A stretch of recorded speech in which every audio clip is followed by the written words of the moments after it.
মাগো তুমি সাজিয়ে দাও আমারে হাফেজ হব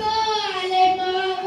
আল্লাহর কালাম পড়ে বের করো না মাগো তুমি সাজিয়ে দাও আমারে দোষ নাকি দিবেন প্রভু একটি হরফে হাজার হাজার হরফ আছে পবিত্র কোরআনে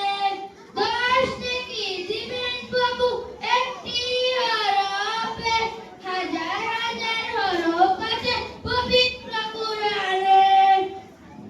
হাফেজ হলে তোমার চলে পারবে যে সম্মান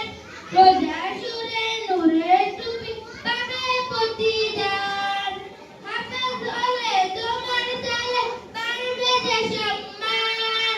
রোজা সুরে নূরে তুমি পাবে প্রতিদান জান্নাতে মানিব তোমার সুফা